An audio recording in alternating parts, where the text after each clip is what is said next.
Okay, well, after Conway ran out and we had a good guess as to where he was going, I decided, me and Mia, I put on my thick blue coat and she put on her vest, her puffy vest, and then we ventured out into the snowy mountain wilderness. And there was actually a nice wooded path that led to the place where the cabin was. And so as we were walking, I decided to break the ice, pun intended, and I said, "Ooh, it's like a real winter wonderland out here." That was the theme of my prom, Winter Wonderland. What was the theme of yours? And she said, "Oh, no, I didn't have a prom. I couldn't afford it." And I said, "Oh, I'm sorry." And so we kept walking, and another icebreaker question is, "Hey, can you tell me, what was it like growing up with Conway?" And she said, "Oh, he was very shy and quiet, but he was very sweet." And, well, I gotta say, I've always felt like I was the younger sister, but at the same time, I was his big sister. I was always looking out for him and taking care of him, especially after Mom died. Okay. Yeah, I felt it. I felt that. And I said, "Well, do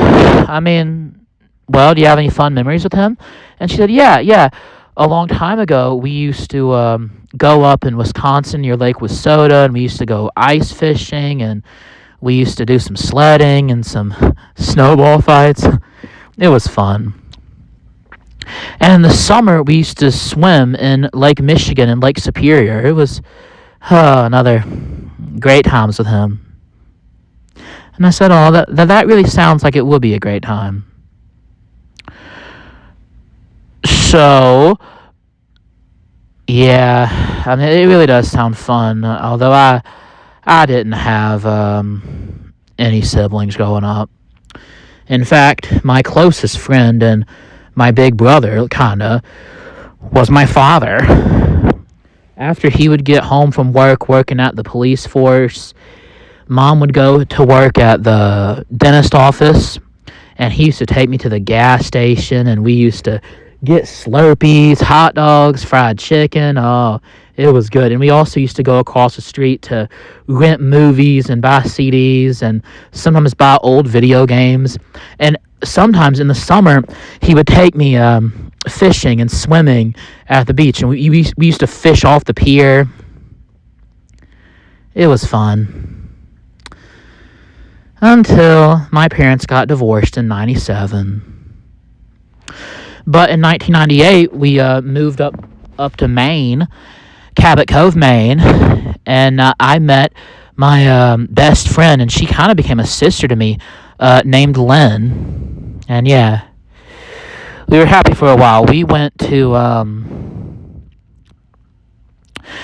school together for a long time, and well, we went to elementary and middle school together. And even though we didn't live near each other in high school, I still kept in touch with her.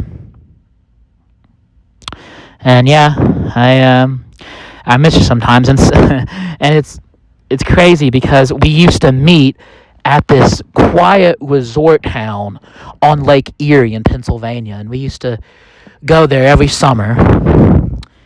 Although I can never remember the town's name, but it was fun. And I can't remember the hotel we hung out in either, but oh, good times. And she said, "Oh, well, that really does sound good." And I said, "Oh, if you want good times, let me tell you." And then out of nowhere, a bird, like a pigeon, flew right in my face. And I was like, and I tried to swat it away. And then Mia just erupts in laughter. And she said, "Well, watch out, bird brain." And I said, "Rats with wings." And she said, "Oh, he just wants to give you a little kiss." And I said, "All right, who wouldn't want a kiss from Daddy?" And she's like, "Gross." And we kept walking.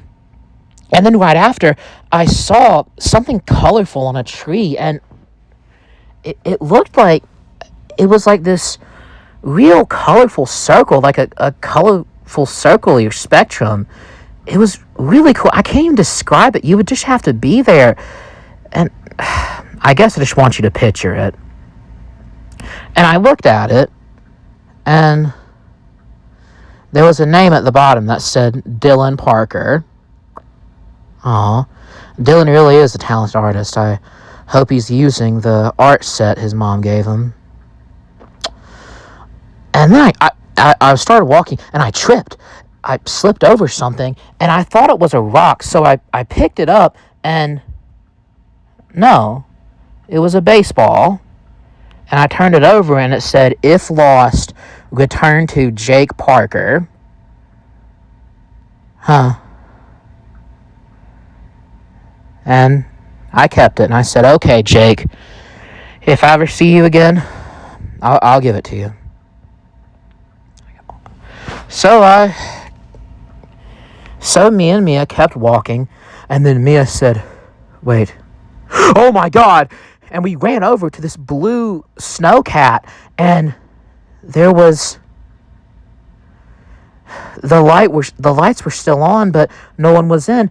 And we looked, and the side window was broken, and there was blood on the passenger side, and there was blood on the wheel, and there was blood in the glass. Oh no. Okay, it could be that bad tribe the man was talking about. Okay, let's go. And I said, "Wait."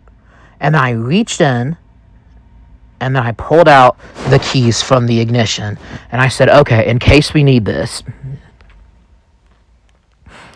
And then we started walking again. We started running this time, and then a deer crossed our path, and then it collapsed with its blood in the snow, and I noticed it had a big stick sticking out of its neck. And I went over to go comfort the deer, and it was groaning, and this stick, it was real straight and skinny, and it had little feathers on it, almost like an arrow. Whoosh! And then right out of the corner of my ear, an arrow goes flying by me. And then I scream, "Okay, we gotta go now. Run!" And we are sprinting towards that cabin, which thank God wasn't that far away. And then we run in and draw the shutters. And now it was time to look for Conway. So the first thing I noticed, besides that in this cabin there was a big one room where there was a living room, a fireplace, a desk, a table, and also a kitchen. There was, on a rack beside the door, there was a shotgun, and I was like, "Okay, yoink." And I yoinked up some shotgun shells to go with it. They were slugs. And then I decided to pick up this book. It was a real skinny, thin book, and it said, "A Basic Guide to the Indigenous People of Ethalonia." Okay? And then I read it, and I read the table of contents, and I said, "Tsalagi, that name sounds familiar. I think that was the guy, that was the helicopter guy. I think that's what he was talking about." And so I flip over to it, and it said, and I saw the exact same design that Conway was wearing, almost the exact same mask he was wearing. And it was also the same design as the totem pole I found in that garage. And so I started reading. "The Tsalagi people are an aggressive, cannibalistic people in the mountains. They were originally part of the Gaduji people, but they split up due to religious differences," air quotes. "And they believed that there were health benefits in consuming flesh. So they eat only animal flesh and sometimes human flesh." They have been known to eat deer, rabbits, squirrels, wolves, and foxes, and even people sometimes.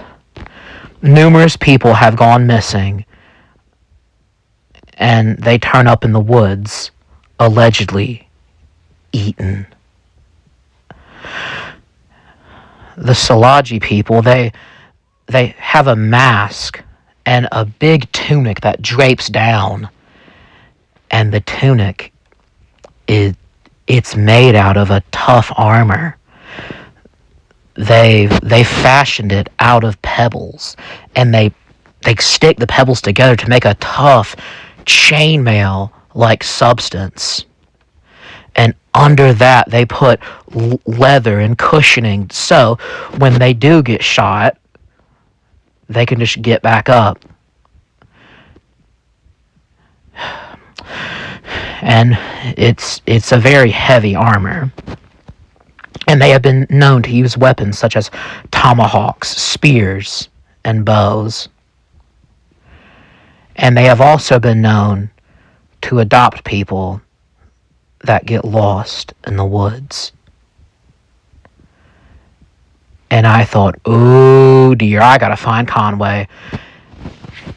And so we searched the cabin a little bit, and then Mia picked up a picture, said, hey, this is a picture that Conway took of me when I was 16. Yeah, he was in college, and he came to see me for a tennis match that I was having. And he took this picture of me, and he had it framed, and I've always loved that picture. And I said, aw. And so I went into the bedroom/bathroom, and I noticed beside the bed there was a strange book, and it was called the Kama Sutra, something like that. I don't know, I don't speak Indian, it's weird. And then I heard a little clattering sound from the bathroom. So I gently opened the door, and then I saw a curtain move, the shower curtain. And I gently opened the curtain, and Conway, take that mask off. Alright, okay. And then I said, take that stupid tunic off too. Alright, okay. And so he did.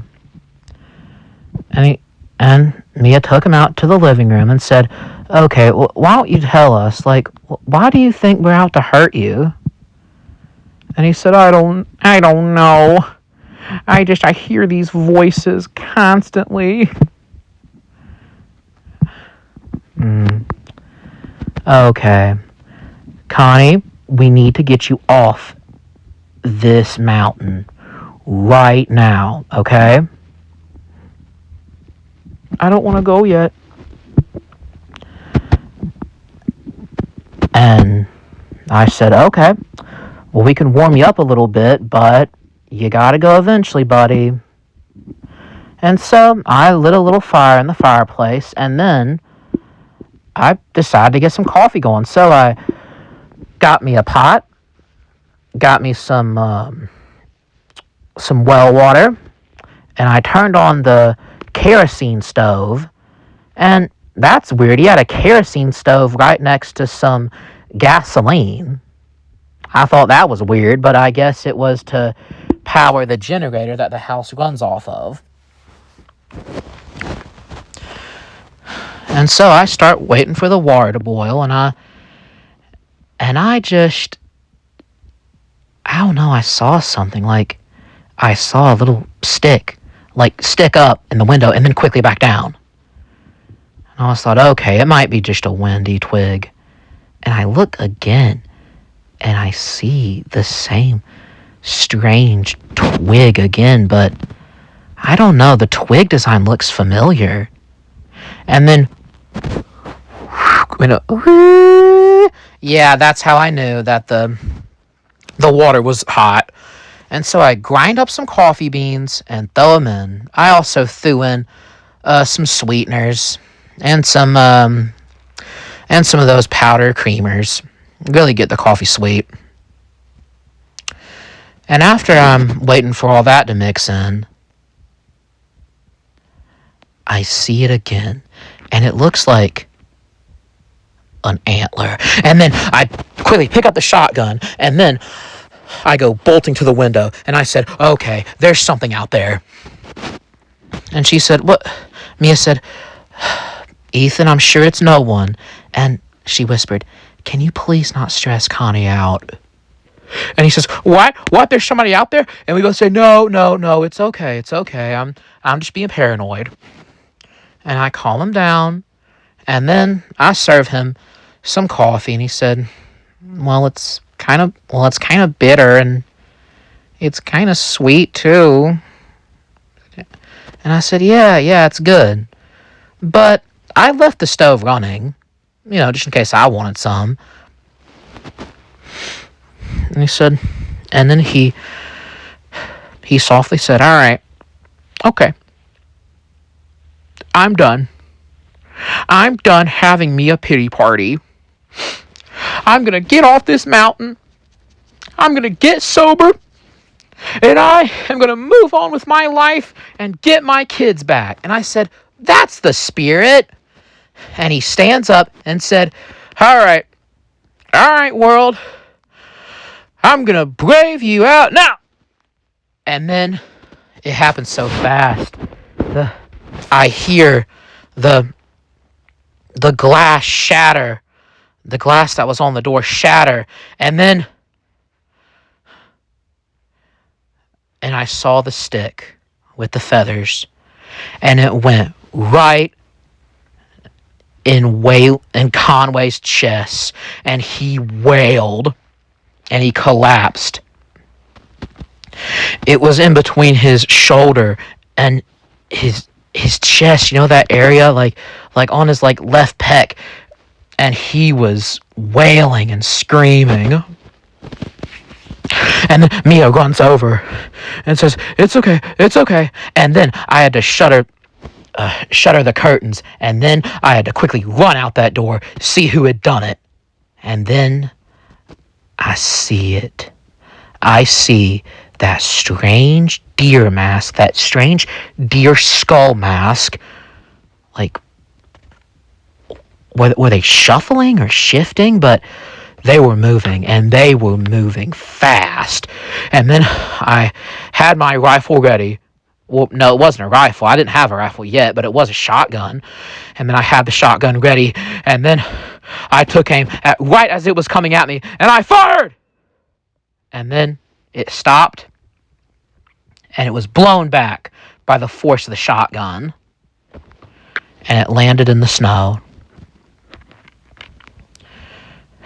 All right, okay. And I looked back and said, Waylon, are you all right?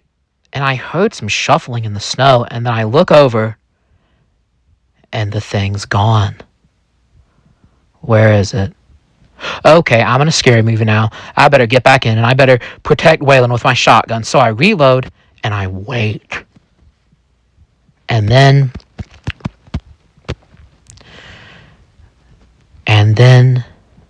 the thing, the Tsalagi, it quietly creeps up, and it grabs Conway by the foot, and then I aim right at it, but I know that I had just shot it in the chest, and it did nothing. So I grab onto Conway, still clutching the shotgun, and then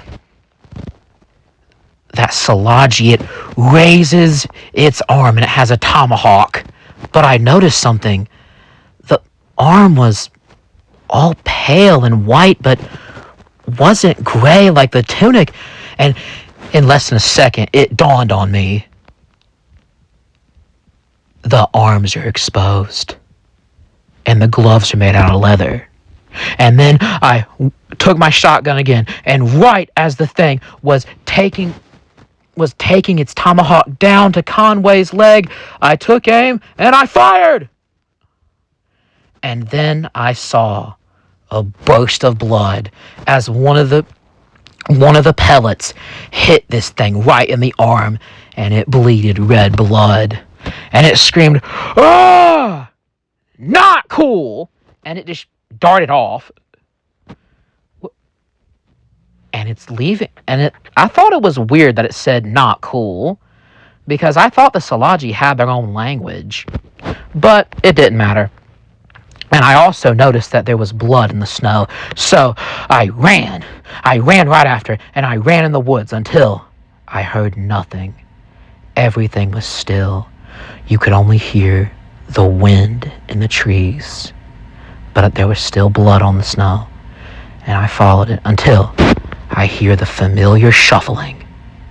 And then I saw it was running, bolting to get out of the woods and back to wherever the hell it came from. And then I made sure I had a couple shells in the shack this time. And then I took aim, and then I hear, what's that sound out of my right ear? Duh, duh, duh. And then I switch. And then I'm face to face with another one of these tall things with the deer skulls as mask. And then I fire.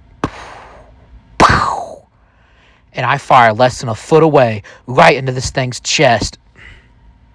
And it falls down. But this time, I know he's going to get back up. And he does. And then he takes out a tomahawk, and then 2 tomahawks. And then as soon as he tries to swing him, I shoot him in both of his arms. And he howls in pain. And then he falls back. And he can't use his arms anymore. And so he starts using his knees to move around. And he's trying until I noticed that his knee came up for a split second. And then I heard a rifle crack. And a golden streak go right through this guy's knee. And he howled even more with pain. He wailed onto it. And then, another shot at his knee. And then it dawned on me. They may be wearing thick armor, but they can't wear the thick, heavy armor around their joints, like their elbows, their forearms, and their knees so they can get around.